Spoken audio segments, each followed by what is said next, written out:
Assalamualaikum warahmatullahi wabarakatuh. Halo teman-teman semuanya, apa kabar hari ini? Semoga kalian selalu sehat dan tetap semangat menghadapi sehari-hari yang mungkin saat ini sedang dikejar atau diteror oleh DC-DC pinjaman online.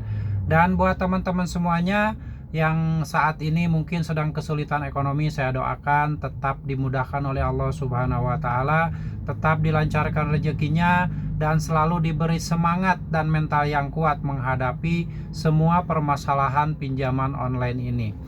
Baik teman-teman, permasalahan kali ini yang akan saya bahas yaitu berdasarkan pertanyaan-pertanyaan yang ada yang masuk di kolom komentar, ada yang langsung pada saya menanyakan tentang sesuatu yang sebenarnya ini sering ditanyakan, sering dijawab oleh konten kreator yang lain juga, yaitu mengenai yang pertama adalah, Bang, kalau misalkan DC pinjaman online itu akan datang nggak ke kota ini misalkan. Terus ada juga, Bang, kenapa sih kok setelah saya ganti nomor HP, reset HP ke setelan pabrik, tapi kok DC pinjol masih tetap tahu nomor HP saya. Nah, jadi saat ini saya akan bahas dua hal itu, dan ini mungkin bukan hal aneh karena pertanyaan-pertanyaan itu sering masih ditanyakan oleh nasabah-nasabah yang sudah telat bayar atau bahkan gagal bayar. Baik, langsung kita bahas saja. Permasalahan kali ini atau pertanyaan kali ini yang timbul yaitu mengenai masalah DC pinjaman online akan datang atau tidak ke rumah nasabah, yang gagal bayar. Nah, itu ketakutan itu muncul sehingga permasalahan dan pertanyaan-pertanyaan tersebut selalu berulang, selalu ditanyakan. Apakah memang sengaja bertanya seperti itu, ataukah menjebak biar menjawab dan terjebak di pertanyaan itu, ataukah memang karena ketakutan dan nggak mau didatangi kolektor lapangan dan sebagainya. Saran dari saya, kalau misalkan kalian masih merasa dan masih bertanya DC pinjaman online itu akan datang ke rumah atau tidak, yang harus kalian lakukan adalah kuasai rasa takut, kendalikan rasa takut, rasa cemas yang ada di pikiran dan hati kalian. Karena DC pinjaman online itu bukanlah orang yang bisa istilahnya segalanya lah. Bukan malaikat maut, bukan orang yang ya membahayakan menurut pikiran kalian. Karena kan tidak semua DC pinjaman online atau kolektor lapangan atau pilkol yang datang ke rumah itu mungkin karakternya keras, kasar, dan sebagainya. Ada juga yang biasa-biasa saja, tergantung situasi dan kondisi. Jadi yang harus kalian atasi agar tidak lagi merasa takut, cemas, ataupun takut didatangi kolektor lapangan, kuasai dan hilangkan rasa takut yang ada di pikiran dan hati kalian. Karena itu akan mengganggu setiap saat, akan mengganggu setiap aktivitas yang kalian lakukan. Karena permasalahannya itu kan bukan masalah didatangi DC, ataupun masalahnya atau gagal bayar atau telat bayar. Yang jadi permasalahan buat yang nasabah yang gagal bayar itu adalah karena ketidakmampuan untuk membayar, karena sudah tidak punya uang, investasi atau harta benda sudah habis, sudah dijual untuk bayar pinjaman online, sehingga mentok dan pasrah tidak bisa membayar lagi dan sudah terlilit di lingkaran hutang pinjaman online. Jadi yang harus kalian lakukan adalah bagaimana caranya agar bisa mendapatkan uang minimal ada untuk kebutuhan kalian sehari-hari. Itu minimal. Kalau misalkan bisa mendapatkan rezeki yang lebih, yang bisa ditabung untuk nantinya membayar hutang, itu lebih bagus lagi. Jadi itu hal yang harus kalian fokuskan. Bukan terus-terusan memikirkan kolektor lapangan, DC pinjaman online. Itu menurut saya buang-buang waktu, karena kan DC pinjaman online juga nggak mikirin hidup kalian. Kalau misalkan kebetulan DC pinjol itu kasar datang ke rumah, apakah mereka kasihan sama kalian? Enggak. Mereka itu justru malah mencecar kalian agar kalian cepat bayar. Jadi saran dari saya, hentikan pemikiran-pemikiran, ketakutan-ketakutan akan didatangi kolektor lapangan lah, membaca chat WA akan dibawa ke penjara dan sebagainya. Menurut saya itu hanyalah sebuah permainan cara-cara atau pola-pola penagihan yang tujuannya adalah untuk menciptakan kecemasan dan ketakutan yang berlebihan di hati dan pikiran nasabah pinjaman online. Jadi kalau kalian masih memikirkan kolektor lapangan, DC pinjaman online, buang-buang waktu. Buang-buang waktu, mereka juga nggak mikirin kita. Mending fokus saja sama hidup kalian, menata kembali masa depan kalian, hidup kalian sehari-hari setelah hancur karena terus-terusan gali lubang tutup lubang di pinjaman online, sampai habis harta benda dijual dan sebagainya. Itu lebih parah lagi. Jadi itu ya yang harus kalian lakukan, adalah fokus menata hidup, fokus mencari rezeki, minimal untuk kebutuhan kalian tercukupi dulu. Barulah nanti memikirkan bagaimana caranya membayar hutang dan sebagainya kalau kalian sudah ada uang. Kalau tidak ada uang, apa yang harus dilakukan? Ya tenang aja, kalian itu fokus saja mencari rezeki. Insya Allah, Allah juga akan memberi jalan keluar kalau kita mau berikhtiar dan berusaha. Oke, lalu yang kedua, ada juga yang bilang, "Bang, kenapa sih saya itu sudah ganti nomor HP, sudah reset HP ke setelan pabrik, tapi kenapa kok DC pinjol itu masih tahu nomor HP saya?" Hal ini sebenarnya di luar wewenang saya atau di luar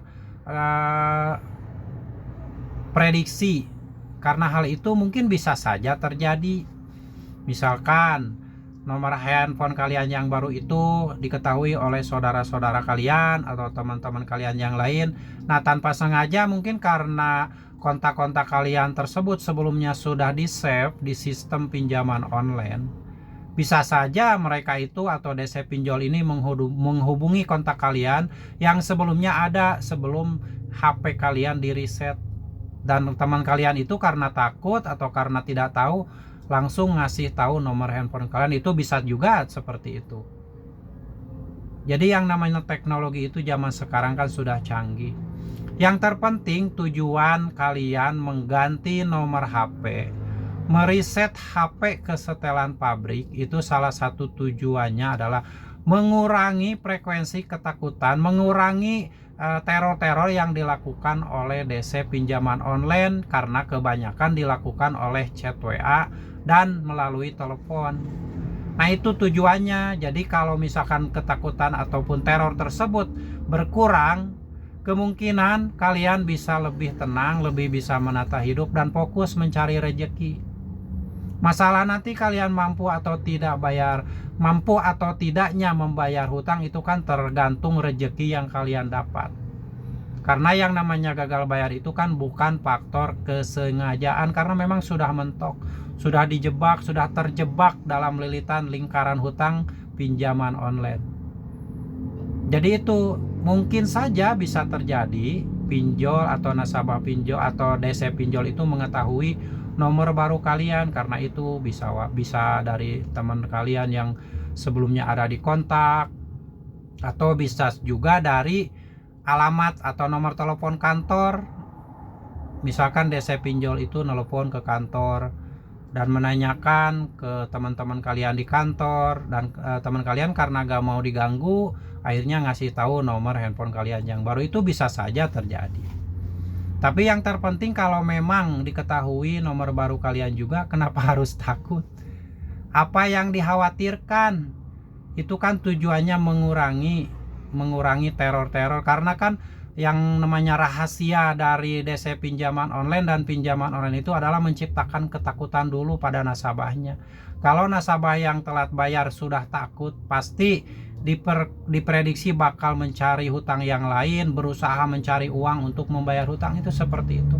Dan nanti akan terjebak dalam lingkaran, dalam lilitan hutang yang semakin besar karena gali lubang tutup lubang tadi. Jadi solusinya adalah stop gali lubang tutup lubang. Jangan pernah lagi meminjam uang yang ada bunganya untuk membayar hutang pinjaman online.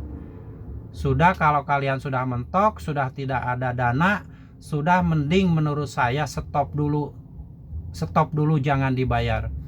Urusan nanti, masalah didatangin kolektor lapangan, masalah nanti akan dimasuk slik OJK, atau masalah nanti skor kredit bermasalah, itu urusan nanti. Sabodo amat mau mikirin slik OJK, skor kredit bermasalah, nggak masalah, itu hal sepele. Menghadapi DC pinjaman online juga itu hal biasa. Kenapa harus ditakutkan? Kalau mereka bikin onak, kekerasan dan sebagainya, kalian cukup mendokumentasikannya, merekamnya, lalu dipiralkan, asal jelas mereka itu melakukannya betul seperti itu, lalu ada buktinya yang kuat dari aplikasi mana. Makanya kalau ada kolektor lapangan yang datang ke rumah, kalian harus tanyakan dulu identitasnya. Dari mulai KTP, ID card-nya, surat tugas penagihan, surat kuasa, sertifikasi profesi sebagai tim penagih. Jadi itu tujuannya untuk meminimalisir terjadinya penipuan dan terjadinya hal-hal yang tidak diinginkan. Jadi kalian punya bukti. Oke ya, mungkin cukup jelas pertanyaan ataupun yang dipikirkan oleh nasabah pinjaman online yang sering ketakutan karena didatangi DC lapangan. Makanya sering bertanya apakah DC itu akan datang ke rumah atau tidak, dan kenapa setelah ganti HP, reset kesetelan pabrik, tapi kok tetap diketahui nomor HP baru. Itu banyak faktor sebenarnya. Jadi yang penting kalian kuatkan mental, kuatkan psikis kalian, sehatkan pikiran kalian, dan tetap berpikir secara logika agar tidak mudah tertipu dengan apa yang dilakukan oleh orang-orang atau oknum-oknum yang memanfaatkan situasi. Dan perlu diingat, saat ini banyak sekali penipuan yang mengatasnamakan pinjol lah, yang mengatasnamakan hal-hal intensi tertentu, sehingga banyak sekali yang tertipu karena mungkin dikiranya benar, ternyata tidak. Sebaiknya kalian tetap berhati-hati dan tetap semangat menghadapi hidup ini. Semoga sharing ini bermanfaat, dan jangan pernah salah mengartikan isi dari video ini. Dan buat teman-teman semuanya yang punya pengalaman yang sama seputar yang dibahas kali ini, silakan kalian ketikkan di kolom komentar agar bisa menjadi ilmu dan bermanfaat buat teman-teman yang lain. Semoga jadi inspirasi. Dan jangan lupa, kalau misalkan di luaran sana menemukan penipuan-penipuan yang mengatasnamakan channel saya, channel ini mohon untuk diabaikan saja. Karena saya tidak pernah bekerja sama dengan pihak manapun, tidak pernah memberikan penawaran-penawaran pelunasan hutang, jasa-jasa joki dan sebagainya. Channel ini tidak pernah bekerja sama dengan pihak manapun. Jadi jangan pernah direspon kalau misalkan menemukan hal-hal yang mengatasnamakan channel ini. Semoga menjadi motivasi, dan sampai jumpa lagi di video saya selanjutnya. Wassalamualaikum warahmatullahi wabarakatuh.